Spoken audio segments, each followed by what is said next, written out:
Many cities don't just allow walking, they quietly make it the easiest choice. Not by telling you what to do, but by shaping streets, signs, and spaces so you naturally keep moving on foot. Small blocks, shaded sidewalks, inviting shop fronts, and winding park paths can make distances feel shorter and trips more enjoyable.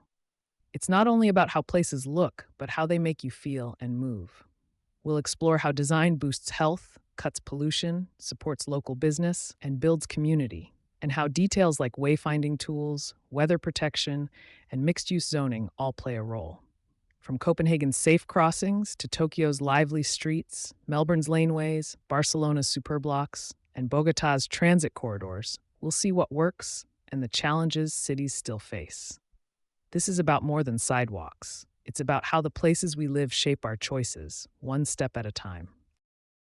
Walking matters for many reasons that connect health, the environment, local economies, and human connection.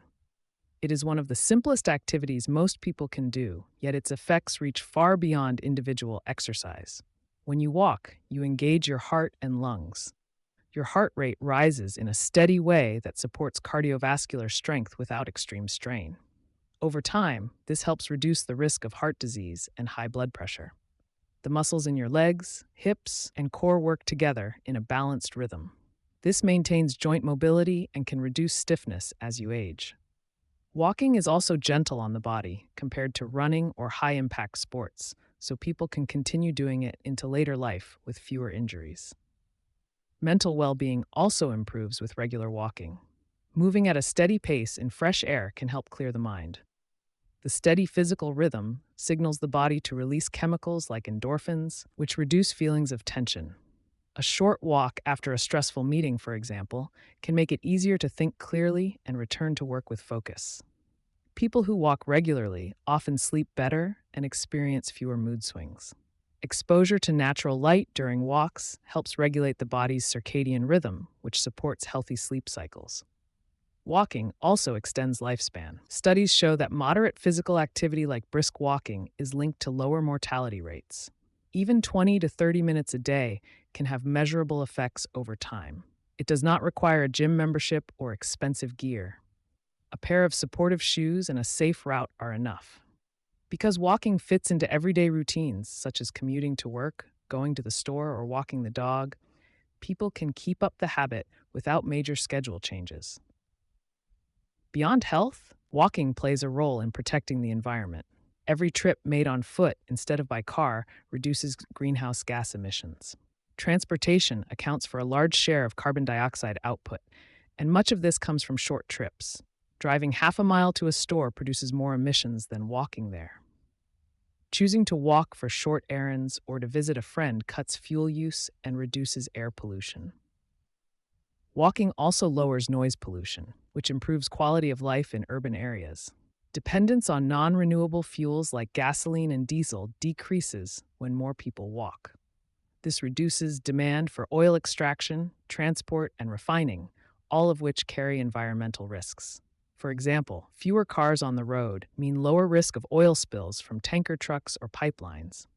It also means less road congestion, so the vehicles that do remain on the road move more efficiently and produce fewer emissions. Walking supports local economies in a direct way. People on foot tend to notice and visit small businesses more often than drivers do. A person walking through a neighborhood may stop for coffee, browse a shop window, or buy fresh produce from a market.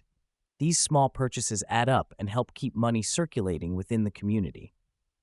Areas designed for pedestrians, with wide sidewalks and safe crossings, often see higher sales at nearby businesses. In contrast, places designed mainly for cars may encourage people to drive to large chain stores farther away, drawing spending out of the local area. Consider a street lined with local shops, a bakery, and a bookstore. If the sidewalks are wide and shaded, people will linger, talk with neighbors, and explore.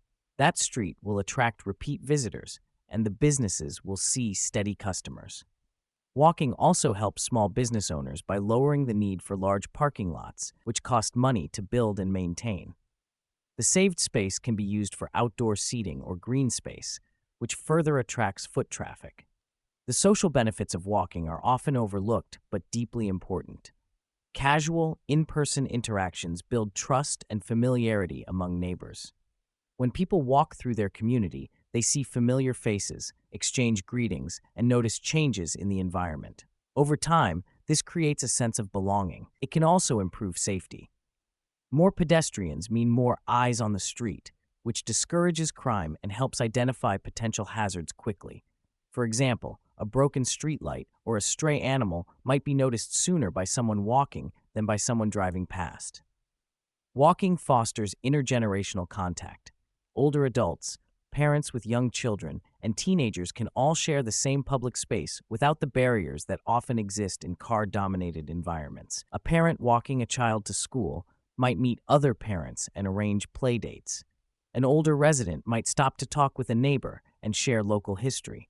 These small moments strengthen the social fabric in ways that digital communication cannot replace. Walking also connects people to the physical layout of their community. Streets, parks, and public spaces become familiar landmarks. This awareness encourages civic pride and engagement. People are more likely to care for spaces they experience on foot because they feel more connected to them. A person who walks past a park daily may join a volunteer cleanup or advocate for better lighting. Someone who drives everywhere might never notice the park exists. The habit of walking often leads to more community involvement. It can be as simple as chatting with a shop owner and learning about a local event, or as organized as joining a walking group that advocates for safer streets. The activity itself creates opportunities for interaction without requiring formal arrangements. In many cases, walking is not only a personal choice, but also a design choice made by cities and towns. Communities that invest in safe sidewalks, crosswalks, and green spaces make it easier for people to choose walking over driving. Examples include towns where shops, schools, and services are within a short distance of homes. In these places, walking becomes a natural part of life rather than a separate exercise routine. Even in less walkable areas, people can create their own routes. Walking in parks, along river paths, or within residential neighborhoods can still provide the benefits. Some people combine walking with public transport, reducing car use while covering longer distances. For example, walking half a mile to a bus stop instead of driving all the way to work reduces emissions, increases daily steps, and saves fuel. Walking is a habit that works at many scales: personal health, environmental protection, local business vitality, and community connection. Its effects are cumulative. One walk may seem small, but when repeated over months and years, and when practiced by many people, the changes become visible in cleaner air, stronger local economies, and healthier communities. This makes walking not just a mode of movement, but a quiet force for well-being across many parts of life. The way a place is designed can make walking feel like the natural choice without people even noticing they have made a decision. This is known as choice architecture. When the layout of streets, paths, and public spaces makes walking the simplest and most pleasant option, people are more likely to choose it over driving or taking other forms of transport. They are not forced into it. They just find themselves moving on foot because it feels convenient and comfortable. For example, if a school is connected to nearby homes by safe sidewalks and shaded paths, parents may walk their children there rather than drive. If a grocery store sits a short, pleasant walk from a bus stop, more customers will walk between the two instead of using a car for both legs of the trip. The size of street blocks affects how people experience distance. Small blocks with frequent intersections make trips feel shorter. Each intersection creates a natural pause or checkpoint. A person walking along a street divided into short segments is more likely to think of the journey as a series of small steps rather than one long stretch. This reduces the sense of effort. In contrast, a long block without a crossing can make a short distance feel much longer. Imagine walking along a street where the next opportunity to cross is half a mile away. Even if your destination is nearby, the length of that single block can make the trip feel endless. Cities with grids of small blocks, such as Portland and Oregon, often see higher pedestrian activity because people can take many short, direct routes. The environment along a walking route also matters. Visual anchors draw attention and give the mind something to focus on. Shop fronts with window displays, small cafes with seating outside, planters filled with flowers, or murals painted on building walls can all keep a walker engaged. These elements break up the view and make the trip feel varied. A street lined with blank walls or parking lots can feel monotonous, even if it is the same length as one filled with shops and greenery. In one case, a person might notice time passing slowly and feel tired. In the other, the same person might arrive at the end without realizing how far they have walked. Greenery has a particular effect on walking. Trees along a sidewalk create shade, which cools the path in warm weather. Plants and flowers add color and texture that change with the seasons. This change over time makes repeated walks along the same route more interesting. Public art works in a similar way. A sculpture in a plaza or a painted crosswalk adds character to the space and can become a local landmark. People may choose a slightly longer route to pass by such features because they enjoy the experience. Routes that are not perfectly straight can make walking feel less like transport and more like leisure. A winding path through a park or a plaza encourages exploration. The curves reveal the scene in stages, giving small surprises along the way. A path that passes a fountain, then curves toward a garden, and finally opens onto a square with benches offers a sequence of experiences. People may walk farther without thinking about the distance because their attention is on the changing view. In contrast, a straight, featureless path can make every step feel predictable and slow. Designers use these elements together to shape how people move. In some European cities, for example, historic districts have narrow streets that curve around buildings, small plazas that appear without warning, and a mix of homes, shops, and public buildings close together. Walking through such an area feels like moving through a story, with each turn revealing a new scene. Even people who have lived there for years may still take certain routes because they enjoy the sights and sounds. Choice architecture can also involve removing small barriers to walking. A simple example is placing pedestrian crossings where people naturally want to cross rather than forcing them to detour to a distant traffic light. Another is aligning bus stops so they connect directly with walking paths to shops or offices. If a bus drops passengers in a spot that requires climbing stairs or walking around a large parking lot, fewer people will use it. If the stop opens onto a wide, shaded sidewalk leading straight to their destination, the walk becomes part of the normal trip. Short distances between destinations are another factor. Mixed-use neighborhoods, where housing, shops, offices, and public spaces exist together, make walking more likely. If a person can walk from home to a bakery, then to a library, and then to a park in one short loop, they will not think of each stop as a separate chore. In areas where each of these places is far apart, the same errands would require a car. Weather and climate also shape unnoticed walking. In hot regions, covered walkways or arcades keep people out of direct sun. In colder areas, windbreaks created by building placement or street trees make walking more comfortable. Lighting matters as well. Streets that are well lit in the evening feel safer, encouraging walking after dark. If people feel safe, they will walk without thinking twice about it. The psychology behind unnoticed walking depends on reducing friction and adding interest. Friction is anything that makes walking feel harder. Long distances without crossings, unsafe intersections, poor lighting, lack of shade. Interest is created by visual variety, landmarks, greenery, and social activity. When the environment removes friction and adds interest, walking happens without effort. People do not think of it as exercise or as a decision. They simply walk. Consider a university campus with connected pathways, benches, public art, and small gardens between buildings. Students walk from class to class without realizing they might cover 2 or 3 miles a day. The design makes walking the most direct way to travel, and the changing scenery keeps the mind engaged. Compare this to a campus where buildings are separated by large parking lots and few shaded paths. In the second case, students are more likely to drive between classes, even if the distance is short. In towns and cities that adopt these design principles, walking becomes part of daily life for residents and visitors. People may arrive by car or train, but choose to explore on foot once they are there. The more they walk, the more they interact with the environment and with each other, reinforcing the habit. This effect builds over time. A well-placed bench or a new mural can shift how people use a space, creating ripple effects that change patterns of movement in ways they may not even notice. Melbourne has made its laneways a central feature of walking in the city. Originally service alleys, many of these narrow streets have been turned into public spaces filled with cafes, small shops, street art, and seating.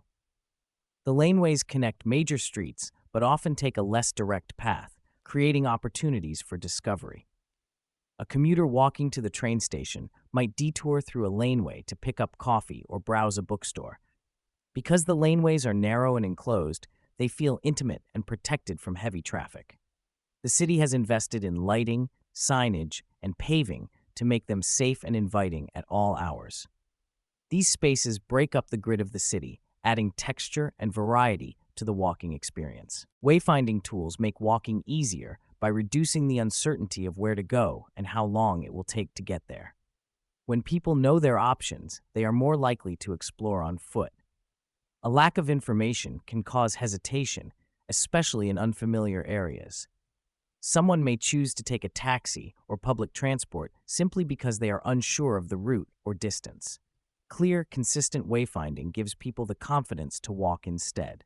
Signage is one of the simplest tools. Signs placed at key points tell pedestrians where they are and point toward nearby destinations. Fingerposts, slender sign poles with arrows, can direct walkers toward several places at once. The best ones include estimated walking times alongside distance. For example, a sign might point toward a museum and say, Museum 8 min or Museum 0.4 miles. This small detail matters. Time estimates are easier for most people to picture than distance measurements. Someone who sees that a park is a 6-minute walk away may choose to go there, even if they would not have walked to a place listed as half a mile away. Wayfinding totems are another form of navigation aid. These tall, upright structures often stand at busy intersections or in plazas. They provide maps, route information, and sometimes digital displays that can update in real time. In some cities, totems are solar-powered and work without needing to be connected to the electrical grid. This allows them to be placed in a wide range of locations, from central squares to park entrances. Digital totems can include interactive maps that let pedestrians search for points of interest, check walking routes, and even see public transport links. For instance, a visitor might tap a screen to see the fastest walking path to a train station, with an option to view step-by-step directions. Some systems also include accessibility information, showing routes without stairs or steep slopes. This makes walking easier for people with mobility needs and for those pushing strollers. Large cities have developed complete wayfinding networks that link signs, maps, and digital tools into one consistent system. London's Legible London program is one example. Maps are placed at regular intervals along busy streets, near transport hubs, and in tourist areas. The maps show the immediate surroundings in detail, with a "You are here" marker and a clear walking radius. They also rotate the map so that the top matches the direction the person is facing, which makes it easier to read. This avoids the common confusion of trying to translate a north-up map into the actual direction of travel. New York City's WalkNYC network uses a similar approach. Tall signs display neighborhood maps with clear walking times to key locations. These signs are placed at subway exits, bus stops, and intersections. Visitors leaving a subway station can immediately see how to walk to nearby landmarks without checking a phone or asking for directions. The design uses consistent colors, fonts, and symbols, so once people learn to read one sign, they can understand them anywhere in the network. Consistent design is important for wayfinding to work well. If signs in one part of a city use different colors or symbols than those in another, pedestrians may not trust the system. A unified style tells people that the information is reliable. It also reduces the time needed to understand each new sign. Wayfinding tools also help locals, not just visitors. Even in a person's own city, they may not know the fastest walking route to a certain destination. A sign showing that a post office is a short walk away might change their choice from driving to walking. In some cases, wayfinding can even reveal places people did not realize were close. For example, A resident might discover that a small public garden is just a 5-minute walk from their workplace because they saw it listed on a nearby map. Placing signs and totems in the right spots makes a difference. They should be located where people make decisions, such as at intersections, transit stops, or the entrances to public spaces. Placing them in the middle of a block with no obvious reason to stop will have less effect. Good placement ensures the information reaches people at the moment they need it. In tourist districts, wayfinding tools can reduce congestion. If visitors can find attractions on foot without clustering around one main map or asking staff for help, the flow of movement spreads out more evenly. In busy shopping areas, knowing how to reach side streets or secondary squares can ease crowding in central spots while still keeping customers in the area. Technology can extend the reach of physical wayfinding. QR codes on signs or totems can link to online maps with more details than fit on the display. A person could scan a code and get walking directions on their phone, using the physical sign as the starting point. This combination of fixed and mobile information makes the system flexible and useful to both casual walkers and those planning longer routes. Lighting and durability also affect the usefulness of wayfinding tools. Signs should be easy to read at night with reflective surfaces or built-in lighting. Materials must withstand weather without fading or peeling, as damaged signs can cause confusion. If a map is out of date or hard to read, it loses trust and may even discourage walking. Even small design choices can shape how people use these tools. A clean layout with simple fonts is easier to scan while standing on a street corner. Including landmarks like rivers, bridges, or distinctive buildings helps pedestrians orient themselves quickly.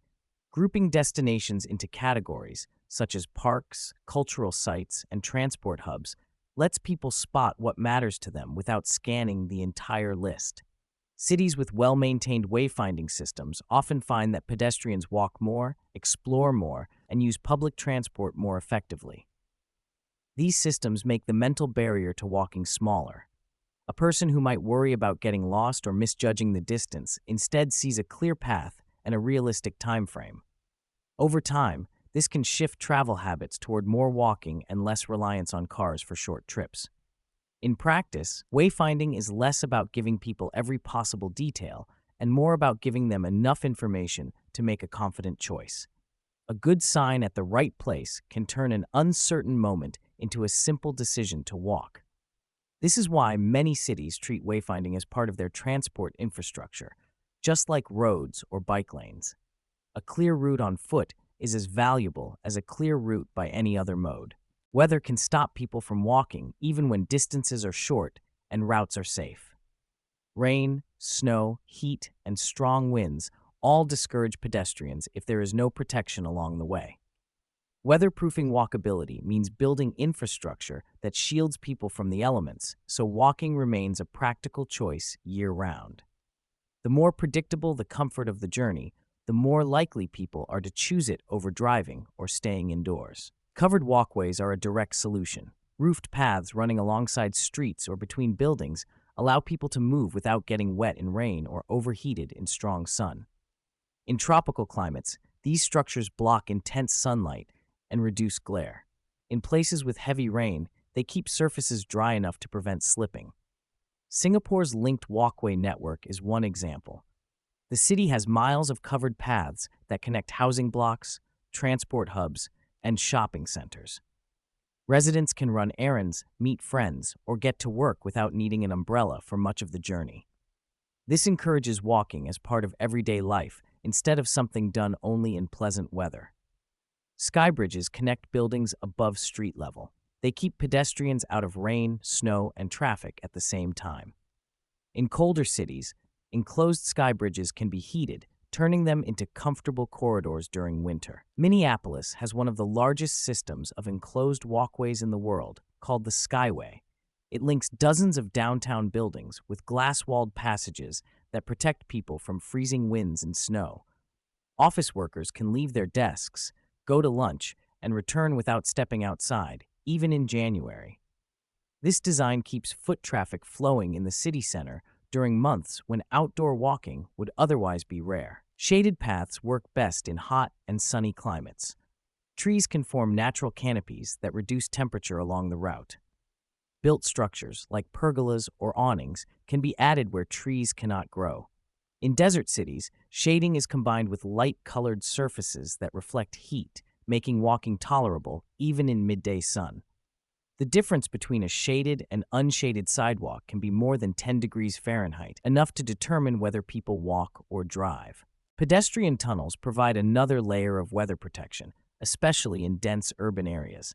They can link train stations to office buildings or connect major public facilities. Underground routes avoid rain, snow, and wind while often including shops, cafes, or seating areas. In Montreal, the underground city links parts of downtown through more than 20 miles of connected walkways beneath the streets. This network supports walking in all seasons, especially during the city's long winters. Even partial protection can make walking more attractive. Sheltered bus stops give people a dry, shaded place to wait for transit, encouraging them to walk to the stop instead of driving. A well-designed shelter has a roof, side panels to block wind, and seating. In rainy climates, transparent panels keep out water while still allowing visibility for safety. These shelters also work as small waypoints along a walking route, offering rest and protection at intervals. Weatherproofing does not need to cover an entire route to be effective. A series of protected segments, such as an awning along a block of shops, a sheltered plaza, and a covered bridge over a busy road, can break up the exposure to weather. People tolerate short stretches of sun or rain better when they know they will soon reach cover. In planning these systems, the design must match the local climate. A city with strong seasonal winds may prioritize windbreak walls and enclosed spaces. A tropical city may focus on shade, ventilation, and rain protection. Materials matter too. Roofs and walls should resist corrosion in humid climates and handle snow load in cold ones. Transparent panels can help enclosed routes feel open and safe, while opaque ones may work better for shading in bright sun. Weather protection can also improve safety. Covered paths prevent ice buildup in winter, reducing slip hazards. They can include drainage systems that keep water from pooling, which prevents algae growth and slick surfaces. In hot climates, shaded paths can reduce the risk of heat exhaustion, especially for older adults or children walking to school. The benefits extend to businesses and public services. A downtown shopping district with sheltered walkways may see steady foot traffic even on wet or hot days, supporting local shops. Hospitals connected to nearby parking or transit by enclosed walkways make it easier for patients and staff to move between buildings without exposure to extreme weather. Schools linked to community centers or libraries by covered paths give students safe, all-weather access to facilities. Maintenance is part of the system. Shelters and walkways must be kept clean and in good repair to remain inviting. Snow removal from roofed paths, repairs to glass panels in skybridges, and clearing drains in tunnels are all essential. Poorly maintained infrastructure can make walking less appealing than braving the elements. Lighting also plays a role. Covered or enclosed walkways can become dark during the day and feel unsafe at night if not well lit. Bright, even lighting improves visibility and comfort, encouraging use in early mornings, evenings, or cloudy weather. In some systems, lighting is powered by solar panels installed on the structure, reducing operating costs and ensuring lights work even during power outages. When cities invest in weatherproofing walkability, the change is visible in daily habits. People begin to view walking as dependable regardless of the forecast. Someone in a tropical city may choose to walk to lunch, knowing there is shade the whole way. A worker in a cold climate might walk between buildings in the skyway instead of driving a few blocks. A student may walk to a bus stop in heavy rain because the shelter keeps them dry while waiting. Even without large-scale systems like Singapore's or Minneapolis's, small improvements can shift behavior. Extending an awning from a store to the edge of the sidewalk, adding a canopy over a crosswalk, or planting a row of shade trees can make routes noticeably more comfortable. Each protected segment adds to the network of walkable space that people trust in all weather. The way streets and sidewalks are designed shapes how people use them. A narrow sidewalk forces pedestrians to squeeze past each other, making walking feel stressful. A wide sidewalk gives room to move and space for other features like benches, planters, or food carts. This extra width makes streets feel more open and comfortable, encouraging people to linger instead of hurrying through. In busy areas, wide sidewalks prevent bottlenecks at building entrances, bus stops, or shop fronts. They also make it easier for people with strollers, wheelchairs, or shopping bags to navigate without blocking others. Extra space on sidewalks can hold greenery, which improves shade and air quality. Trees along a wide path create a natural canopy that cools the pavement. Planters with flowers or shrubs add color and help separate walking space from traffic. Benches give people a reason to stop, rest, and enjoy the street, which increases the time and money they may spend in nearby businesses. Street vendors, artists, or musicians can set up without blocking the flow of movement. This mix of activity adds to the character of the space, making it more appealing to both residents and visitors. Curb extensions, sometimes called bulb outs, change how pedestrians and vehicles interact at intersections. By extending the sidewalk into the parking lane at a crossing, they shorten the distance people need to walk to get across the street. This makes crossings faster and reduces the time pedestrians spend exposed to traffic. Curb extensions also slow turning vehicles because drivers must navigate a tighter angle. Slower speeds lower the risk and severity of collisions. These design changes work in both busy commercial districts and quieter residential areas. In a neighborhood with a school, for example, curb extensions can make drop-off and pickup times safer. Parents and children cross shorter distances, and drivers approaching the intersection have better visibility of people on the curb. The extensions can hold rain gardens that manage stormwater while also adding greenery to the street. Pedestrian plazas take a more dramatic step by turning sections of roadway into spaces for people. Closing a block to cars and resurfacing it for foot traffic opens up opportunities for seating, public art, events, or small markets. Plazas can range from permanent designs with landscaping and lighting to temporary setups using paint, planters, and movable furniture.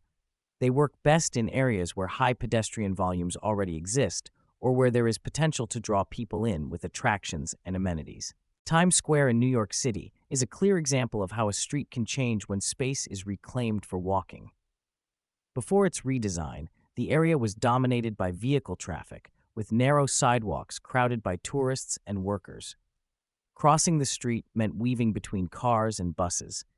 The city closed parts of Broadway to traffic, widened pedestrian space, and added seating, planters, and performance areas.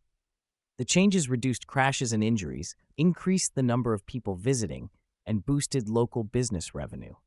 Businesses saw higher sales as more people spent time in the area instead of rushing through. Designing streets for people rather than just for cars changes the pace and feel of the environment. Slower vehicle speeds, shorter crossings, and generous sidewalks make streets safer and more comfortable. When people feel safe, they are more likely to walk, meet friends, or stop at a shop. This builds a cycle where higher foot traffic supports local businesses, and the success of those businesses encourages more investment in public spaces. Street design also affects noise levels and air quality. Wide sidewalks with trees and planters can create a buffer from vehicle lanes, reducing both noise and exposure to exhaust. In plazas and pedestrian zones, the absence of constant traffic allows for quieter, cleaner air. These changes improve the experience for people spending time outside, whether they are eating at a cafe, reading on a bench, or walking to work. Flexibility is important in street design. A sidewalk or plaza that can host a market on weekends, performances in the evening, and regular pedestrian use during the day offers more value than a single-purpose space. Design elements like movable furniture, modular planters, and retractable bollards make it easier to adapt spaces to different uses. This flexibility can help a community respond to seasonal changes, events, or shifts in business activity. Even smaller changes to sidewalks and crossings can have an impact. Removing obstacles like utility poles from the middle of walking paths, repairing uneven surfaces, and adding curb ramps improves accessibility. High-contrast crosswalk markings make it easier for drivers to see people crossing, and textured paving at curb edges helps people with visual impairments identify safe points to step down. Street design can also guide movement without formal signs. The placement of benches, trees, or lighting can lead people towards certain paths or gathering points. This subtle shaping of flow can help distribute foot traffic and reduce congestion in busy areas. It can also draw people into side streets where small shops and cafes benefit from the extra attention.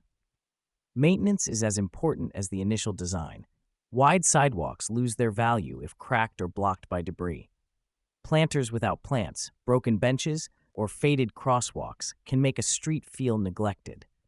Well-kept public spaces signal care and attention, which encourages people to use them and treat them respectfully. In cities that invest in these kinds of street and sidewalk improvements, walking becomes more than just a way to get from one place to another. It becomes part of the daily life of the community. Streets become places where people interact, pause, and enjoy their surroundings. A well-designed street feels open, safe, and inviting, supporting both movement and social activity in the same space. Most public transit trips begin or end with a walk. Whether someone is heading to a bus stop, a train station, or a tram platform, they almost always travel part of the way on foot. This makes the walking environment around transit hubs a key factor in how often people use the system. If the route to a stop feels unsafe, poorly lit, or difficult to navigate, many will choose another mode of transport. On the other hand, safe, direct, and comfortable pedestrian access can make public transit the easiest and most appealing choice. The quality of the walking route matters as much as the quality of the transit service itself. A bus that runs every 5 minutes will still lose riders if people must cross dangerous intersections to reach the stop. Narrow sidewalks, blocked paths, and poor lighting can all discourage use. Conversely, clear, well-marked routes with good lighting and wide paths can increase the number of riders, even if the transit schedule stays the same. The short walk to the stop becomes part of a seamless journey rather than a barrier. Lighting is especially important for early morning and evening travel. Many commuters leave or return when it is dark, and well-lit paths make them feel safer. Light should be even and bright enough to illuminate faces and surroundings, not just the ground. This discourages crime and makes it easier to see obstacles. Covered shelters at stops add comfort and security by offering both weather protection and a clear place to wait. Direct routes between destinations and transit points also influence usage. A straight, uninterrupted path is better than one that winds through parking lots or forces multiple crossings. People tend to avoid routes that add unnecessary distance or require walking along the edge of traffic lanes. Where possible, sidewalks should lead directly from major buildings, like offices, schools, or shopping centers, to transit entrances without detours. These paths can be lined with clear signs showing the way to platforms or stops, making navigation easier for visitors and new riders. In Bogotá, Colombia, the Transmilenio bus rapid transit system integrates walking corridors into its design. Stations are connected to surrounding neighborhoods with dedicated pedestrian routes. These corridors are wide, well-lit, and often separated from vehicle traffic, which allows for safe and steady foot movement even during peak hours. Because walking is built into the network from the start, riders experience the transition from street to station as a natural part of the trip. The system's design acknowledges that every rider is also a pedestrian. Curitiba, Brazil, takes a pedestrian-first approach to linking people with bus stations. The city's transport system is arranged so that walking routes feed directly into high-capacity bus lines. Sidewalks along these routes are wide, continuous, and protected from traffic by landscaping or curbs. The stations themselves are positioned where multiple walking paths meet, making them easy to reach from different directions. By aligning pedestrian routes with transit access, Curitiba makes it faster and more convenient to choose the bus over private vehicles. Integration between walking and transit can be as simple as aligning building entrances with stop locations. A bus stop directly in front of an office building or a train station connected to a shopping center by a covered walkway eliminates the need for long, exposed walks. In dense urban areas, this kind of alignment can save minutes for each rider and improve safety by keeping them away from busy roads. Street design near transit hubs plays a role in encouraging walking. Curb extensions at crosswalks shorten crossing distances and make pedestrians more visible to drivers. Traffic calming measures, such as raised crosswalks or narrowed lanes, slow vehicles and create a safer environment. In some cities, transit authorities work with local governments to redesign intersections around major stations so that pedestrian movement is prioritized over vehicle flow. Wayfinding tools are another part of good transit linkage.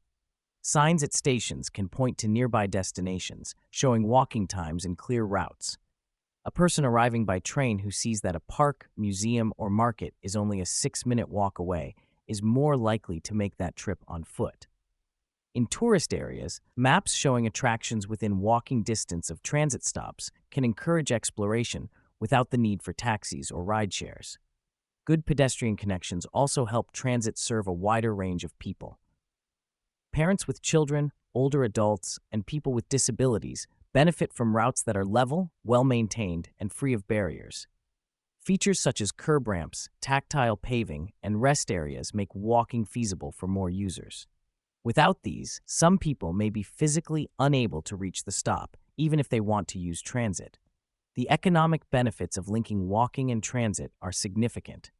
When more people can reach transit stops easily, ridership rises. Higher ridership supports more frequent service, which makes the system more attractive to even more people. This cycle can reduce reliance on private vehicles, ease congestion, and lower emissions. Businesses near well-connected transit hubs often see more customers, as people arriving by bus or train can easily walk to shops, cafes, or offices. Small improvements can have large effects. Adding a pedestrian crossing where one is missing, widening a sidewalk that leads to a busy station, or improving lighting along a key route can increase the number of people who feel comfortable using transit. Each of these changes lowers the barrier between a person's starting point and the transit system. In some cases, linking walking and transit also involves rethinking land use. If housing, workplaces, and services are located close to transit stations, more trips can start and end with short walks. Transit-oriented development places higher density buildings within walking distance of major stops, with streets designed to support foot traffic. This kind of planning reduces the need for large parking areas and encourages people to think of walking and transit as a combined, everyday option. The connection between walking and public transit is not optional. It is built into how the system works. Every bus stop or train station is also a pedestrian space, and every transit trip is part walking trip. When cities recognize this and design accordingly, they make transit easier, safer, and more appealing. The benefits go beyond transport, shaping how people move, interact, and choose where to spend their time. Bogotá integrates walking into its public transport system through the Transmilenio bus rapid transit network. Stations are linked to neighborhoods by dedicated pedestrian corridors that are wide, well-lit, and separated from vehicle traffic. These routes make it easy and safe for people to walk to and from buses, even during peak hours. The corridors are often lined with small vendors, adding convenience and activity. Because walking is built into the transport system's design, it becomes a natural part of every trip.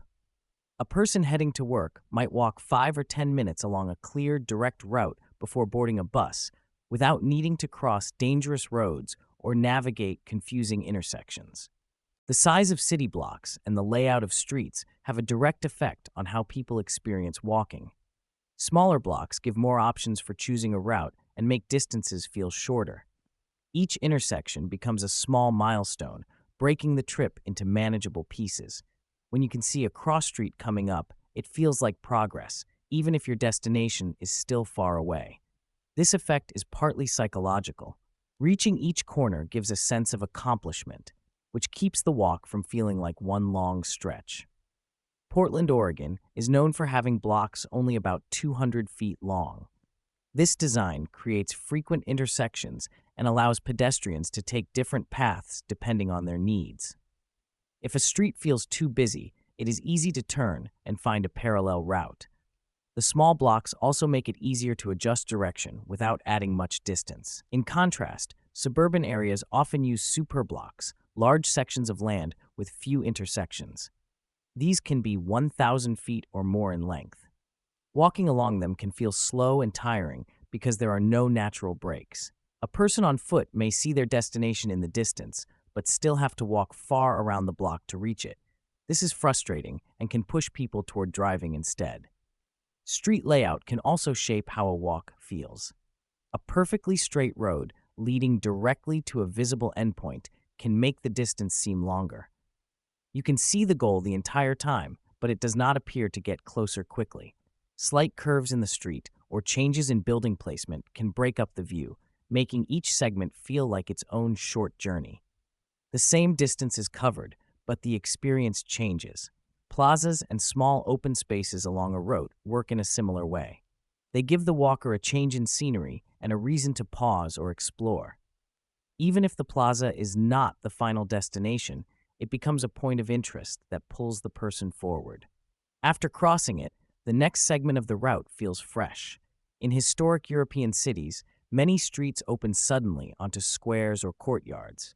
These interruptions in the street grid give variety and encourage people to keep going to see what is around the next corner. Detours can be designed intentionally to make walking more engaging. A path that passes through a park or along a market street may not be the most direct route, but people will choose it because it offers a better experience. If the walk includes interesting shop fronts, public art, or shaded seating areas, the slightly longer route may actually feel shorter. This approach is often used in tourist areas where foot traffic is guided past attractions and businesses before reaching a major landmark. The combination of smaller blocks and varied street design also improves safety. Frequent intersections mean more places to cross and more opportunities for drivers to see pedestrians.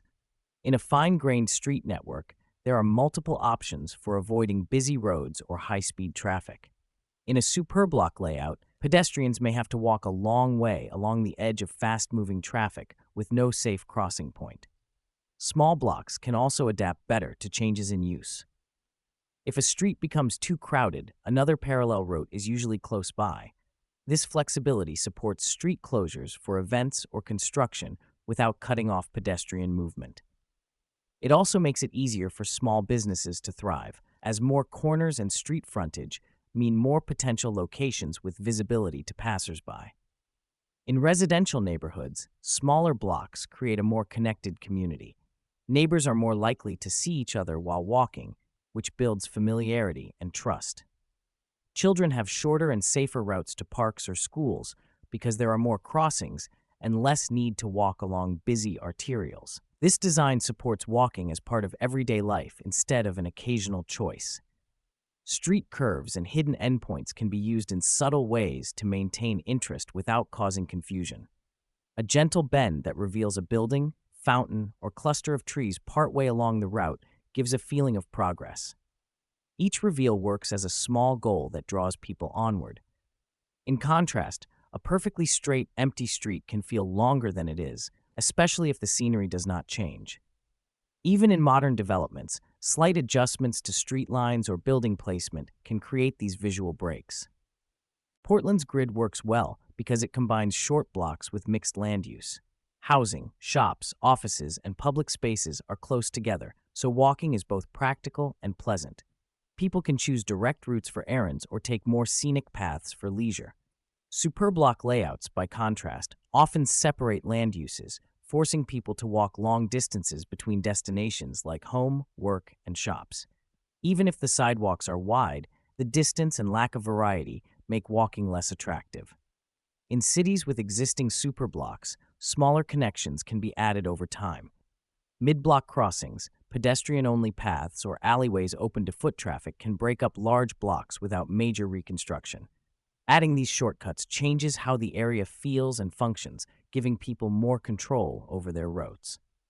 Over time, this can shift travel habits toward more walking and less reliance on cars for short trips.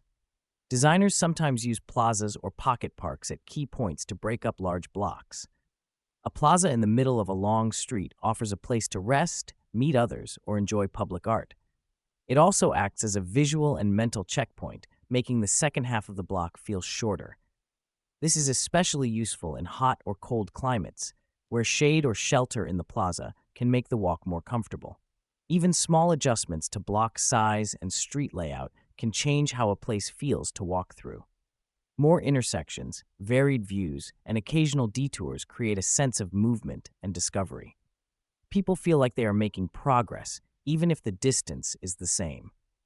This is why some cities with compact, irregular street patterns attract more pedestrians than those with long, straight, and uniform streets. The layout shapes not just the physical journey, but also how that journey is experienced. Copenhagen is often seen as a leader in walkable city design.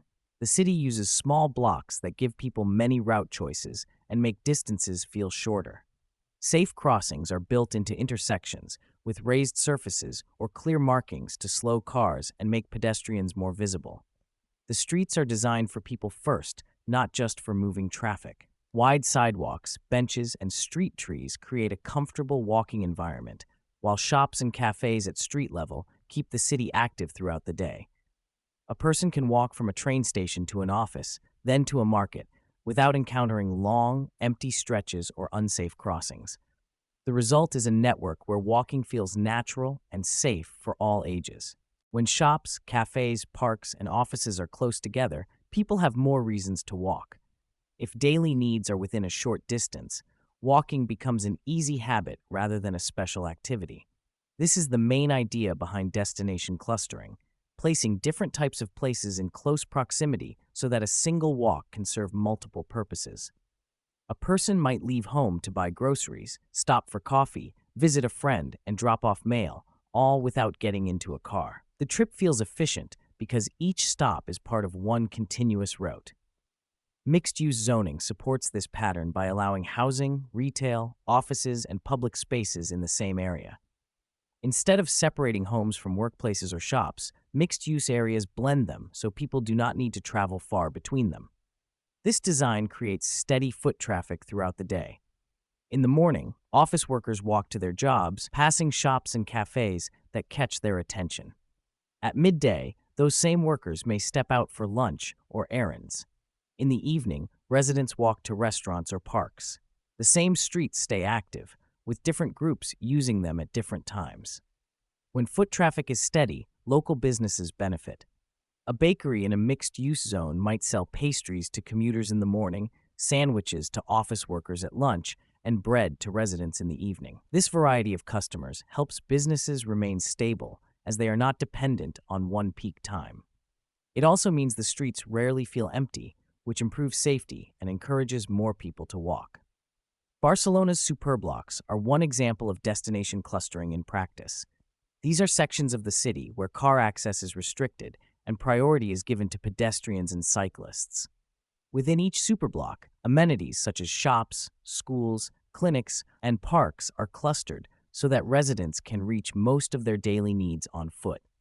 Streets inside the superblock are calmer and safer because through traffic is diverted to surrounding roads. This design reduces noise and pollution, making walking more pleasant. The result is a neighborhood that feels self-contained, yet still connected to the larger city. In areas without clustering, people often have to make separate trips for each task, usually by car. A person living in a residential-only neighborhood might drive to a distant supermarket, then to an office park, then to a gym, with large parking lots at each location. These spaces may have sidewalks, but the distances between destinations make walking impractical. By contrast, in a clustered area, those same destinations could be within a few blocks, linked by safe, engaging streets. The scale of clustering matters. A single building with apartments above shops is a small form of mixed use. A district with housing, offices, retail, schools, and parks in close range is a larger form. Both levels can improve walkability, but the larger the cluster, the more trips can be made on foot. This is why older city centers often have high levels of walking. They were built before zoning laws separated land uses, and their tight street networks keep destinations close. Clustering also supports public transit. When multiple destinations are concentrated near a bus stop or train station, more people can reach them without needing a car. The walking routes between these places and the transit hub become important links in the transport network. A well-designed mixed-use area might place a market, library, and clinic within a short walk of the station, so a person can visit all three in one trip. The social effects of clustering are significant. When people walk to multiple destinations in the same area, they are more likely to see familiar faces, greet neighbors, and build connections. Public spaces such as plazas or small parks within the cluster become natural meeting points. Over time, this activity strengthens the sense of community and makes the streets feel safer. Design plays a role in making clustering effective. Even if destinations are close together, the routes between them need to be safe and appealing. Wide sidewalks, shade, seating, and active ground floors encourage movement between places. A street lined with shop fronts, cafes, and greenery feels more inviting than a row of blank walls or parking lots. The quality of the walking environment can determine whether people choose to walk or take another mode of transport, even for short distances. Clustering works in both dense urban areas and smaller towns. In a small town, placing the post office, grocery store, and community center on the same main street means residents can park once and walk between them, or simply arrive on foot from nearby homes. In a city, clustering can make even high-density living more comfortable by ensuring that essential services are never far from home. In some cases, clustering develops naturally over time as businesses and housing fill in around key intersections or transport hubs. In others, it requires deliberate planning changes, such as adjusting zoning codes to allow mixed uses or encouraging development on vacant lots between destinations. The most successful examples focus on human-scale design, where buildings, streets, and public spaces are sized and arranged for walking rather than just for vehicle access. Barcelona's approach shows how clustering can be paired with reduced car dominance. Inside a superblock, streets become spaces for people rather than traffic corridors. This allows for markets, outdoor dining, children's play areas, and community events to take place right outside homes and businesses. The walking routes are short, varied, and safe, making them the default choice for getting around. By keeping shops, cafes, parks, and offices close together, clustering reduces the need for long trips and makes walking a normal part of daily life. It supports local businesses, strengthens community ties, and encourages healthier travel habits without requiring major changes from residents. The mix of uses ensures that streets stay active at different times of day, keeping neighborhoods lively and accessible.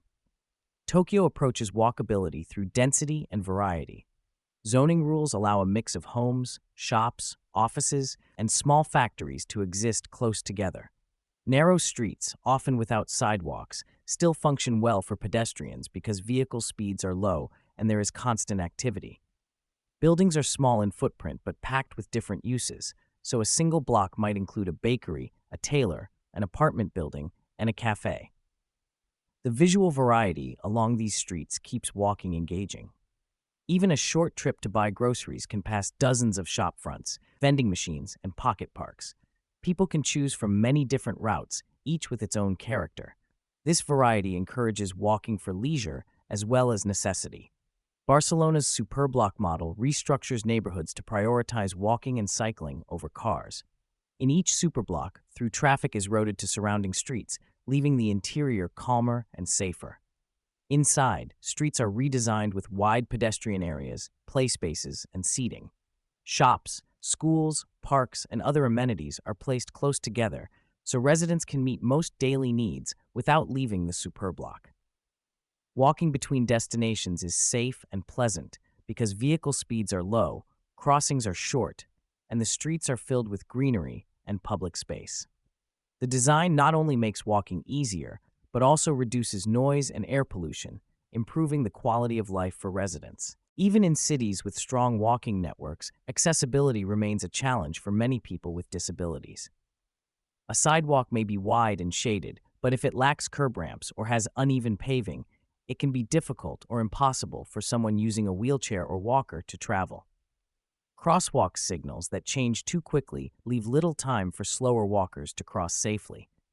Narrow doorways, steep inclines, and blocked pathways create daily barriers. Some solutions are simple, such as adding tactile paving for people with visual impairments or adjusting signal timing, but others require deeper changes to the way streets are built and maintained. True walkability includes everyone, which means thinking about accessibility from the start, not as a later addition. Weather extremes also limit walking in many places. Heat waves can make walking unsafe, especially for older adults or young children. Heavy rain, snow, or ice can block paths or make them hazardous. In cold climates, snow removal on sidewalks often lags behind road clearance, discouraging pedestrians from venturing out. In hot climates, the absence of shade can make even short walks uncomfortable. Some cities address this with weatherproofing measures like covered walkways, shaded streets, or windbreaks, but maintaining these protections year-round requires planning and resources. Without them, people may turn to cars or stay indoors for long periods, breaking the walking habit. Improvements in walkability can also bring unintended consequences. When streets become safer, cleaner, and more pleasant, property values often rise.